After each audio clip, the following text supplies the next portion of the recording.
মোরগ পোলাওর রেসিপিটা আপনাদের মাঝে শেয়ার করতেছি। আসসালামু আলাইকুম, সবাই কেমন আছেন?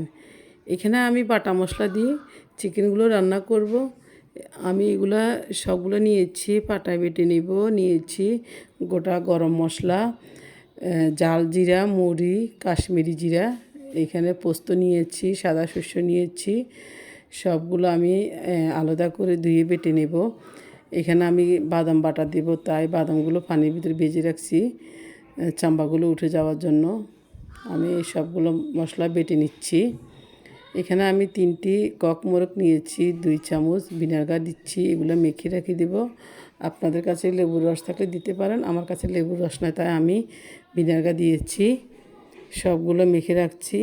এখন আমি তেলের মধ্যে এগুলো একটু ফ্রাই করে নিচ্ছি। এইভাবে হালকা ফ্রাই করলে হবে। আমি ওই তেলের মধ্যে মোরগগুলো রান্না করব। আমি একটু পেঁয়াজ উঠিয়ে নিয়েছি আর একটু রেখে দিয়েছি গোটা গরম মশলা, পেঁয়াজ বাটা দিয়েছি 2 চামচ, আদা রসুন বাটা, আমার বাটা মশলা জিরা, পোস্ত শস্য দিচ্ছি 1 চামচ, বাদাম দিচ্ছি। আমি যে গোটা মশলাগুলো বেটেছি ওইখান থেকে 1 চামচ দিতেছি, সবগুলো দেওয়া যাবে না। সবগুলো মশলা আমি ভালো করে কষিয়ে নেব। দিয়েছি স্বাদ মতন লবণ, কয়টা গোটা কাঁচামরিচ। আমি জাল মুরগি রান্না করব, এটার জন্য দিয়েছি মরিচ 2 চামচ, হলুদের গুঁড়ো 2 চামচ। আমি এখানে দিচ্ছি টক দই। আমি সবগুলো একসাথে মিশিয়ে কষিয়ে নেব, পরে কিন্তু আমি দুধ দেব। এটার জন্য টক দইটা এখন দিচ্ছি। আমার মশলা কষানো হয়ে গিয়েছে, দিয়ে দিচ্ছি আমার ভাজি করা চিকেনগুলো। বা একটু নেড়ে ছেড়ে দিতে হবে, না পাতিলের তলে লেগে যাবে। হয়ে গেছে আমার চিকেনগুলো কষানো। এখানে আমি দুধ দিচ্ছি। এটাতে দুধ দিতে হবে, পানি দেওয়া যাবে না। হয়তো পাউডার দুধ গুলি নেবেন, আর লিকুইড গরুর দুধ থাকলে দিতে পারেন। আমার কাছে গরুর দুধ ছিল, তাই আমি গরুর দুধ দিচ্ছি।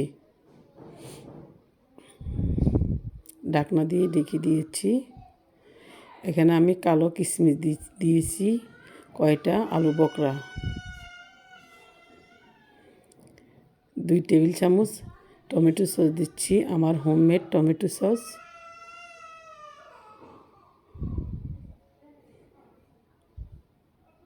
আমার চিকেনগুলো হয়ে আসছে। আমার ভিডিওটি ভালো লাগলে অন্যদেরকে দেখার সুযোগ করে দেবেন। আমার সাথে থাকবেন এরকম মজার মজার ভিডিও পাওয়ার জন্য। কয়েকটা কাঁচামরিচ দিয়েছি, পেঁয়াজ বেরেস্তা দিচ্ছি। এখানে আমি পোলাও করার জন্য রেডি করে নিচ্ছি। দিয়েছি পেঁয়াজ, একটু গাজর, 1 চামচ আদা, 1 চামচ রসুন। সবগুলো আমি ভালো করে ভেজে নিব। আদা রসুনের কাঁচা গন্ধটা চলে যায়। এখানে আমি একটু গাজর দিয়েছি। গাজরটা অপশনাল, একটু সুন্দরের জন্য দিয়েছি, থাকলে দিবেন, না থাকলে নাই, ওইটা কোনো না।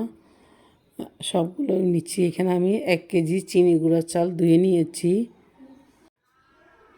একটু ভালো করে ভেজে নিচ্ছি। চালের থেকে ভালো একটি অ্যারোমা চলে আসছে। এখানে দিচ্ছি কালো কিশমিশ, খুব ঝরঝরাভাবে ভেজে নিয়েছি। এখন আমি দিচ্ছি গরম পানি। 1 কেজি চালের জন্য 2 কেজি পানি দিচ্ছি। আমার পোলাও হয়ে আসছে, দেখেন।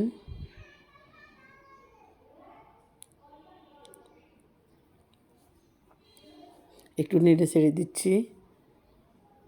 এখন দিয়ে দিচ্ছি ঘন দুধ। আমি 1 কাপ ঘন দুধ দিয়েছি। একটু নেড়ে ছেড়ে নেব, দুধগুলো মিশিয়ে দেব। হয়ে গেছে আমার সাদা পোলাও। খুব ঝরঝরা হয়েছে, খেতেও খুব ভালো লাগছে, সবাই অনেক পছন্দ করছে মোরগ পোলাও। চালের পোলাওগুলো হয়ে গিয়েছে। এখন একটু পেঁয়াজ বেরেস্তা দিয়ে দেব। আমার মরক পোলাও রেডি।